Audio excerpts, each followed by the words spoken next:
Olá pessoal, como vocês estão? Neste nosso vídeo, vamos começar o estudo do 4º capítulo do nosso livro Reconciliados em Cristo, do apóstolo Gustavo Lara, e o tema é Santos em obediência a Cristo são incorruptíveis.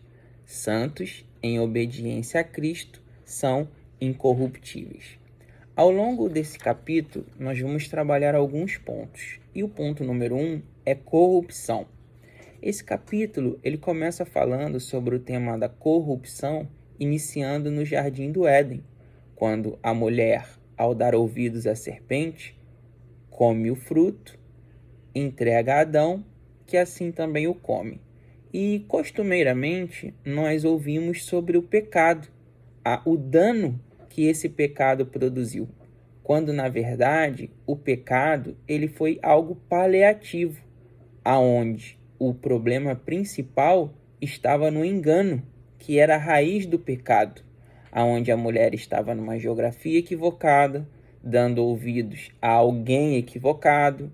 Então o pecado ele é só, vamos dizer assim, a cereja do bolo, quando na verdade o problema estava no engano.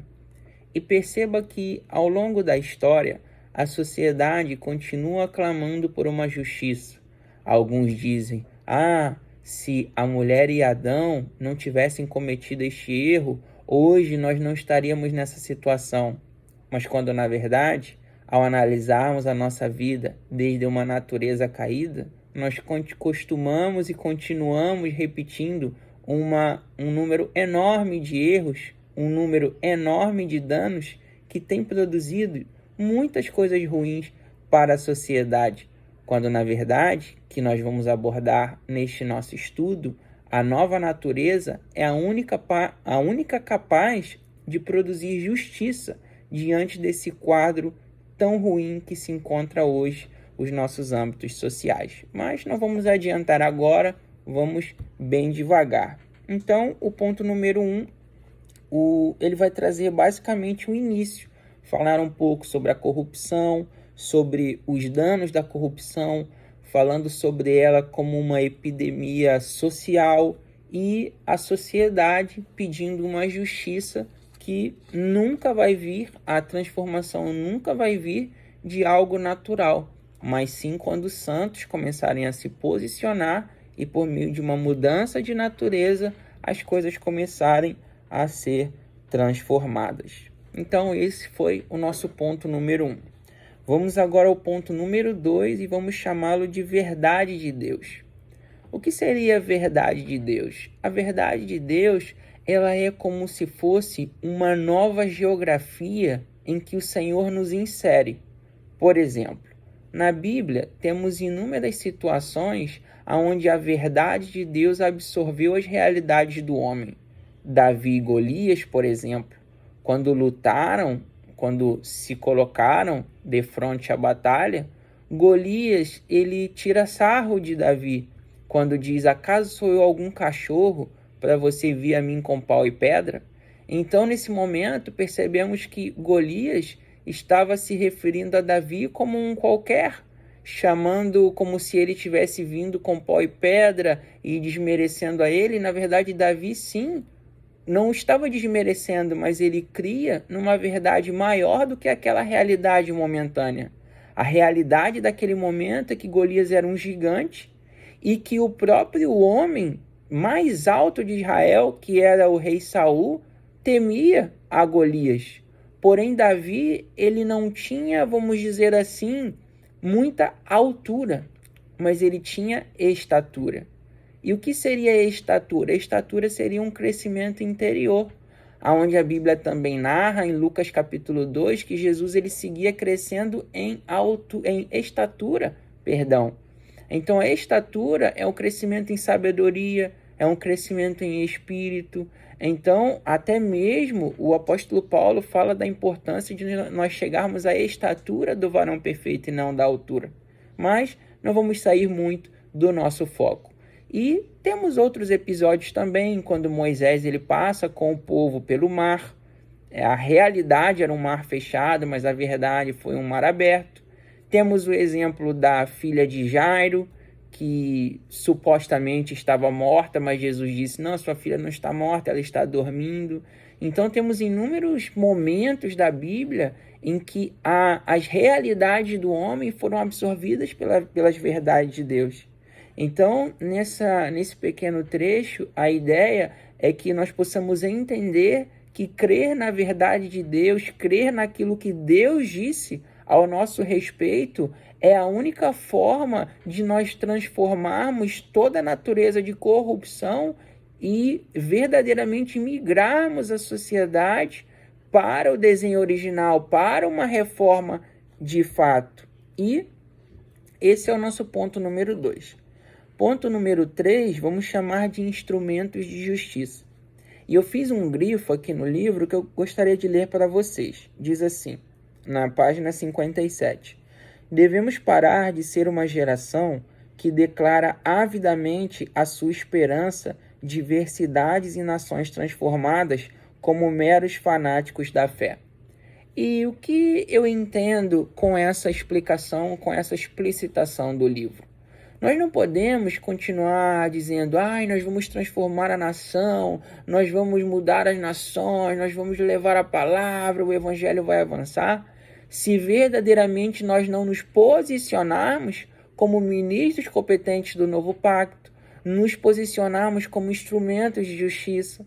E o que seriam instrumentos de justiça? São profissionais que entendem o real papel de onde Deus os inseriu e usa da sua profissão, usa das suas ferramentas, usa da sua capacidade de vida na rotina para gerar transformação dentro e fora de cada âmbito que ele pertence. Então, um instrumento de justiça nada mais é que alguém que tem uma natureza transformada e por meio dessa natureza transformada é capaz de migrar todos os ambientes à sua volta para que tudo seja convergido em Cristo. E bom, em outra oportunidade nós também vamos falar melhor sobre instrumentos de justiça, mas para a gente não sair do nosso foco, vamos ao ponto número 4. E vamos chamar o ponto número 4 de as duas árvores. Bom, aqui na página 58 ele vai falar sobre as duas árvores desde o Éden. Uma era a árvore da vida e a outra era a árvore do conhecimento do bem e do mal. E Deus havia dito que a mulher e Adão não deveriam comer do fruto do bem e do mal, quando na verdade eles deveriam se alimentar da árvore da vida. E eles desobedecem, comem do fruto, e aí é onde nós falamos no início sobre a raiz da corrupção. Mas o grande segredo aqui está na diferença da presença e da vida. Quando eles comem desse fruto que Deus havia proibido, eles passam a conhecer o bem e do mal. E eles acabam se afastando da vida de Deus, que era a árvore, o fruto que Deus havia dito que eles deveriam se alimentar. E conforme vemos que após a expulsão do Éden, a presença de Deus continuou com eles. A presença de Deus apareceu a Caim, apareceu a Abel, o episódio da oferta, que nós vemos logo nos primeiros capítulos ali do livro de Gênesis. E é interessante que a presença de Deus não saiu, mas a vida de Deus foi o que eles perderam. E aonde a vida de Deus ela é devolvida? Quando Jesus ele morre na cruz, ele ressuscita, ascende ao Pai, envia o Consolador. E a partir daí, nós passamos a portar a vida de Deus, o Filho de Deus que é Cristo. Onde em Colossenses 3,11 vai dizer, Cristo é tudo em todos. Colossenses 1,26 vai dizer, Cristo em nós, a esperança da glória. Então, por meio da cruz, nós passamos a ter acesso à vida. E no Antigo Testamento, os profetas e todos aqueles que viveram tinham a presença, mas não tinham a vida. Então é interessante que nós recuperamos, por meio da cruz, o acesso à vida do Pai. Então aqui, quando ele dá esse exemplo das duas árvores, ele está se referindo à questão de uma árvore que tinha um fruto de corrupção e o outro a árvore da vida. Então, é muito importante que nós possamos ser seletivos quanto ao que nós estamos nos alimentando, porque existe um ditado que diz que nós somos aquilo que comemos. É muito importante sermos seletivos naquilo que comemos, porque isso seremos transformados, nisso seremos transformados. E vamos agora ao ponto número 5 e vamos chamá-lo de a imagem de Cristo. A imagem de Cristo. Existem diversas passagens que vai falar sobre as imagens, sobre as expressões do Senhor, mas quando nós falamos da imagem de Cristo, é muito importante nós compreendermos que o desejo de Deus é que todos sejam salvos e cheguem ao pleno conhecimento da verdade. E que pleno conhecimento da verdade é esse? A expressão da imagem do seu Filho.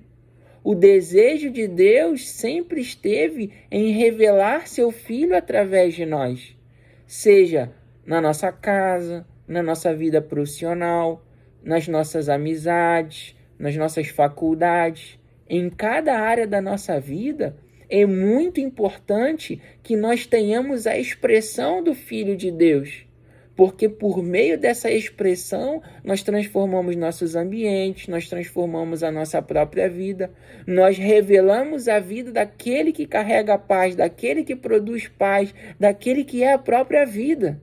Por meio dessa vida, por meio dessa expressão, nós somos capazes de transformar cada um dos nossos ambientes. E todos os lugares que portam a raiz de corrupção, nós seremos transformadores, seremos portadores e aqueles que expressam a única vida capaz de transformar. Vamos agora ao ponto número 6. Vamos chamar conversão é igual a mudança de natureza. Conversão é igual a mudança de natureza. Quando nós falamos de conversão, é muito comum, num primeiro momento, as pessoas já visualizarem no que diz respeito à mudança de roupa, mudança de lugares, mudança no modo de falar. Antes a pessoa usava uma roupa, agora ela usa outra, um tipo de cabelo agora usa outro, um modo de falar agora é outro modo de falar. E isso sim é parte do processo como Deus ele segue nos processando. Porém, a conversão genuína, ela não está no externo, mas ela está no nosso interior. Quando, ao invés de nós mudarmos de fora para dentro, nós mudamos de dentro para fora. Porque se eu mudo a minha natureza, a minha expressão externa, ela vai corroborar com aquilo que o Senhor já mudou em meu interior. E temos o exemplo que é muito comum, que eu costumo ensinar dentro dos nossos vídeos, é sobre a focinheira. Exemplo de um cachorro que ele, usando uma focinheira, não vai morder ninguém, um cachorro raivoso, mas se nós tirarmos essa focinheira, o que ele vai fazer? Ele vai passar a morder as pessoas. Porque ele não teve a sua natureza mudada, mas ele teve apenas algo que está selando a resposta da sua natureza, porque a natureza de um cachorro raivoso é morder. E ele só não está respondendo a essa natureza por causa de uma focinheira. Assim também são as pessoas que não se convertem verdadeiramente. Aqueles que não têm mudança de natureza, eles vão ficar numa congregação por um tempo, eles vão usar tal roupa por um tempo. Eles têm um tempo, uma data de validade ali. E a partir de um certo momento, a pessoa vai chutar o balde e se não houver tido uma conversão verdadeira, ela vai acabar seguindo para o velho caminho. Por isso, a proposta do Evangelho, ela é a mudança interior, ela é a mudança de natureza.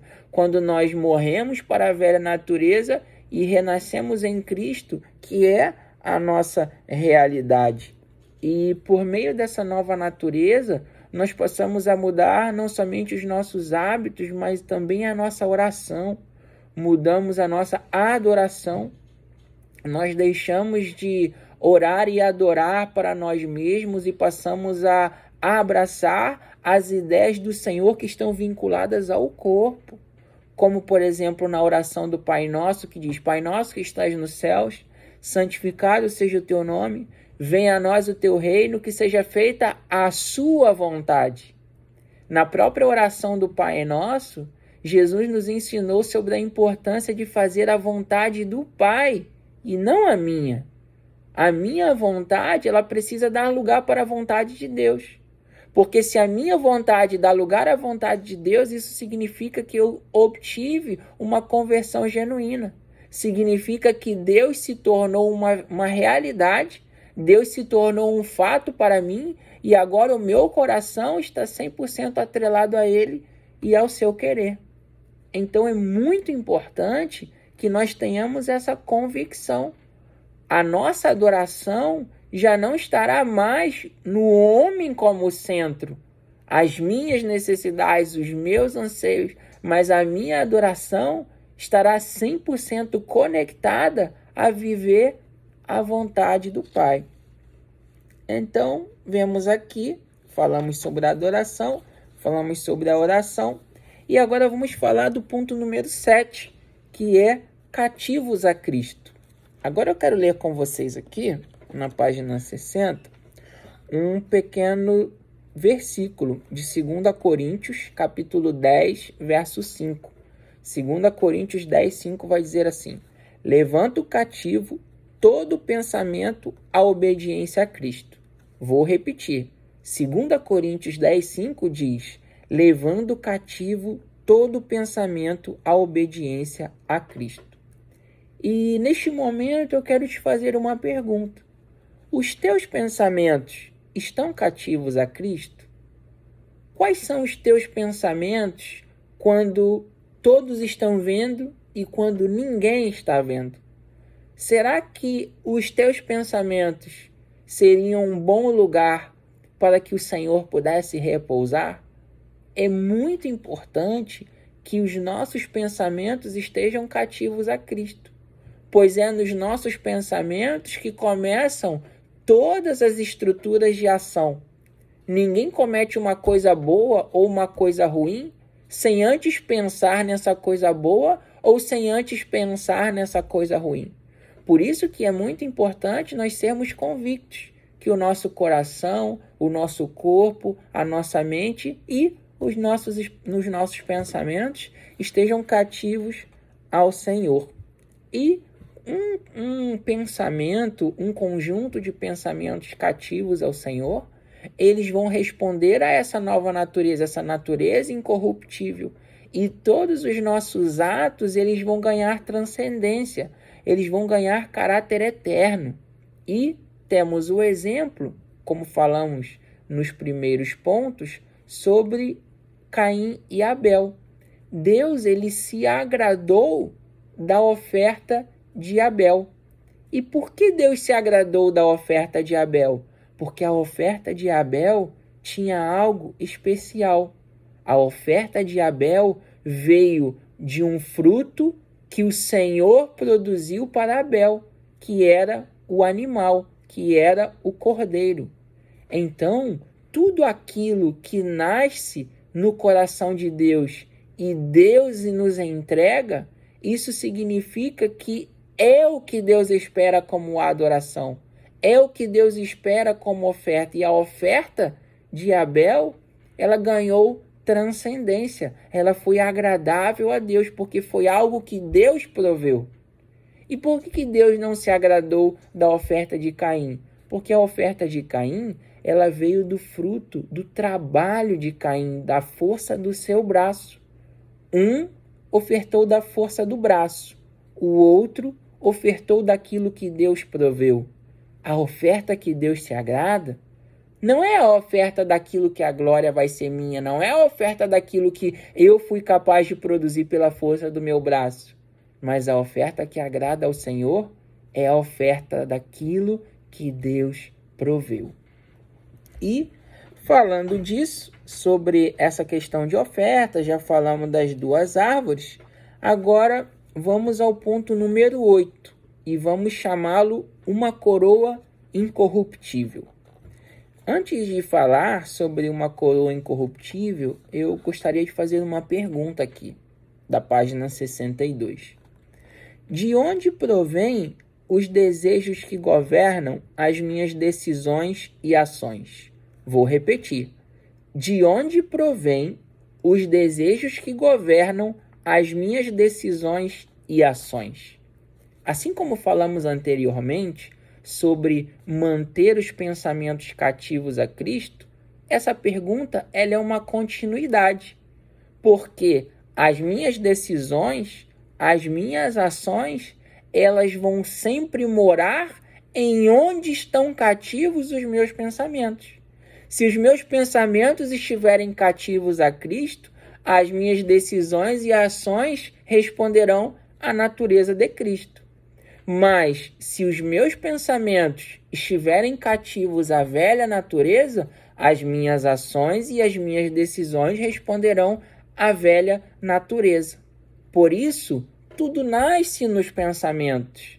Tudo nasce na natureza que eu estou respondendo. É muito importante e fundamental que tenhamos e sejamos convictos de que a nova natureza está nos governando. Porque essa nova natureza, sendo arbitrada pelo Espírito Santo, sendo conduzida pelo Espírito Santo, é a única capaz de levar cada área da nossa vida à vontade de Deus. Falando sobre uma coroa incorruptível, lemos em 1 Coríntios 9, 25, que diz assim: todo atleta em tudo se domina, aqueles para alcançar uma coroa corruptível, nós, porém, a incorruptível. E talvez você esteja pensando assim: mas então é negativo querer conquistar coisas, querer acessar coisas? Não, de maneira nenhuma. Nós não pregamos aqui voto de pobreza ou coisa do gênero. A importância do que Paulo fala é sobre priorizarmos, colocarmos acima de todas as coisas a coroa incorruptível. Essa coroa, ela nos leva a uma glória muito maior do que qualquer recompensa terrena. Logicamente que a proposta de Deus não é que nós tenhamos apenas vida eterna, mas que também tenhamos vida boa na terra. E essa vida boa na terra será fruto de obediência, será fruto de tomar decisões e ações pautadas numa natureza superior, pautados numa vida superior que opera em nós.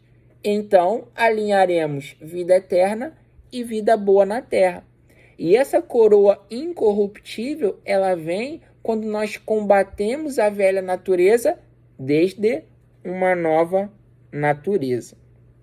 E eu achei interessante também para comentarmos na página 63 sobre um pequeno trecho que diz assim: toda mentira e engano da serpente tem por propósito nos desviar da obediência, sincera fidelidade a Cristo. Sincera fidelidade a Cristo.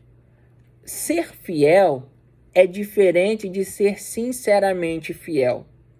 Uma pessoa fiel é aquela que faz o correto, mas não completamente correto. O sinceramente fiel, ele é fiel na raiz de sincera fidelidade. Vamos dar um exemplo. Imagine uma pessoa que dizima dentro de um contexto de 10%. Uma pessoa que dizima, ela é fiel. Mas uma pessoa que dizima 7%, ela não é sinceramente fiel. Porque o dízimo, num contexto da palavra, diz que é 10%. Então, podemos tomar isso como um exemplo. Ela dizima, mas não dizima o que tem que ser dizimado. Essa é a diferença do fiel para o sinceramente fiel. E a serpente, ela nos rouba essa sincera fidelidade, aonde a mulher e Adão foram ludibriados pela raiz do engano quando a serpente abordou meias verdades, que significa uma verdade na boca de um manipulador, gerando o pecado através da raiz do engano. É muito importante que nós sejamos sinceramente fiéis. E o que seria, resumidamente, sincera fidelidade? É sermos exatos e excelentes naquilo que o Senhor nos chamou para fazer, naquilo que o Senhor nos chamou para ser, e a assertividade é fundamental para concluir aquilo que o Senhor nos chamou. E também quero ler 2 Coríntios 11:3, perdão, que diz assim: mas temo que, como a serpente, com a sua astúcia, enganou a Eva, vossos sentidos sejam de alguma maneira extraviados da sincera fidelidade a Cristo. O apóstolo Paulo era caracterizado por não ter medos. Ele foi surrado, ele foi quase morto, ele foi preso. Paulo não temia nada. Mas aqui nós percebemos que uma coisa Paulo temia. E o que Paulo temia? O engano. Assim como a serpente enganou a Eva, Paulo temia que os irmãos fossem enganados. Assim como também houve um problema semelhante, aqui ele escreve aos Coríntios, mas também houve um problema semelhante aos Gálatas, quando os Gálatas foram fascinados por outra doutrina, que não a que Paulo os havia ensinado. É muito importante, queridos irmãos, amigos, que o engano não venha a governar nem corromper os nossos sentidos. Vamos agora ao ponto número 9 e vamos chamá-lo de migrando de hábitos a uma mudança de natureza. Migrando de hábitos a uma mudança de natureza. Aqui na página 64 tem um grifo muito legal que diz assim: o céu está no nosso espírito, renascido e regenerado, onde também estão todas as bênçãos dadas em Cristo. Esse trecho, ele nos vai ensinar sobre aonde estão as nossas bênçãos dadas em Cristo. E é algo assim muito comum, essa dúvida sobre nós já somos abençoados, nós estamos esperando por bênçãos, nós aguardamos algumas bênçãos. Dentro do nosso contexto da nova aliança que estamos estudando, as bênçãos já foram alcançadas a nós por meio de Cristo. Cristo já conquistou todas as bênçãos e elas estão nas regiões celestiais. E qual é a forma que nós acessamos essas bênçãos? Por meio da maturidade. Quando nós amadurecemos em Cristo, quando chegamos à estatura de varão perfeito, quando crescemos como corpo, nós acessamos essas bênçãos que já estão disponibilizadas para nós nas regiões celestiais. Porém, para este acesso, nós precisamos conhecer os passos para alcançarmos, que é ver a Cristo em nós, estar sepultados em Cristo todos os dias, estarmos batizados nele, imersos nele todos os dias, em cada decisão, em cada área, diariamente, em todos os lugares. Quando nós morremos para nós mesmos, quando a nossa natureza caída desaparece, a natureza de Cristo se evidencia e nós começamos a acessar todas as coisas que ele já conquistou para nós. Essa é a novidade de vida. E ao falarmos sobre essa migração de hábitos para a mudança de natureza, é um breve resumo, que é o nosso ponto número 9, sobre aquilo que nós já estamos falando, que é deixar hábitos, ou seja, deixar as mudanças externas e pioneiramente transformarmos o nosso interior, porque uma vez que o meu interior está transformado, as coisas externas vão responder. O nosso ponto número 10, eu anotei como o sacrifício de Abel. O sacrifício de Abel, como nós acabamos falando um pouquinho já à frente, que foi o sacrifício que agradou a Deus, que foi o fruto daquilo que Deus proveu para Abel. Já o de Caim foi a questão da força do próprio braço. E essa força do próprio braço, ela nos atrapalha muito, porque é um tipo de crescimento que Deus não nos demanda. Um crescimento onde o meu sucesso vem do meu esforço, vem da minha capacidade, vem daquilo que eu posso fazer. E se eu consigo algo dentro do que eu posso fazer, terá data de validade. e a glória vai ser minha. E uma das peculiaridades e particularidades de Deus é que ele não compartilha a sua glória com ninguém. Sendo assim, tudo aquilo que nasce no coração do homem tem data de validade, mas aquilo que Deus provê, aquilo que nasceu no coração de Deus, tem caráter eterno. Nosso ponto número 11, vamos chamar de amor inalterável. E nesse amor inalterável, eu fiz um pequeno grifo aqui sobre Efésios 6, 24, que diz assim: a graça seja com todos os que amam nosso Senhor Jesus Cristo, com amor inalterável. Olha que interessante, amor inalterável. Que lindo é saber que o apóstolo Paulo fecha essa carta falando sobre um amor inalterável, um amor inabalável, um amor incorruptível. O amor do nosso Deus por nós, o amor que Deus tem por cada um de nós e depositou em nós por meio do seu Filho, é algo inabalável, é algo incorruptível. Em Cristo somos inabaláveis, em Cristo somos incorruptíveis. E ao falar de corrupção, qual é a forma de combater essa corrupção? Com uma mudança de natureza. E o que nos proporciona essa mudança de natureza? Um amor inalterável. E quando lemos no Apocalipse, em Apocalipse capítulo 2, vemos João falando assim: conheça as tuas obras e o teu trabalho, porém deixaste o teu primeiro amor. Lembra-te onde caíste e arrepende-te. Esse primeiro amor, esse amor inalterável, ele é fundamental principalmente para aqueles que deixaram esse primeiro amor. Aqueles que abandonaram a vida em Deus e se deixaram corromper por algum tipo de raiz de corrupção. Que tenhamos esse amor, que esse amor inalterável seja parte do governo do Senhor em nós. E já finalizando, aqui em 1 Coríntios 10, 12, ele fala assim: aquele, pois, que pensa estar em pé, veja que não caia. Eu costumo ensinar que ninguém acorda com vontade de roubar um banco. Imagine, você dormiu e acordou e disse: hoje eu vou roubar um banco. Ninguém pensa assim. Por que ninguém pensa assim? Porque roubar um banco, você vai precisar primeiro roubar um lápis, depois roubar um dinheiro de uma carteira, depois fazer um pequeno assalto, e aí você vai se graduando no roubo. É um exemplo esdrúxulo, mas é como que ninguém toma uma decisão tão drástica assim, sem antes namorar aquela ideia. Assim também é com relação ao pecado.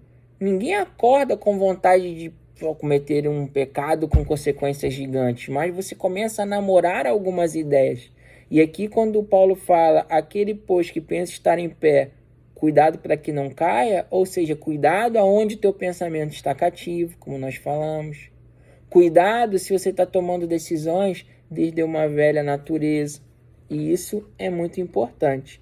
E na página 69, ele fala sobre precisamos aprender a permanecer ouvindo e obedecendo ao Pai. Ouvir e obedecer é fundamental para que consigamos excelência em tudo aquilo que fazemos nas nossas vidas.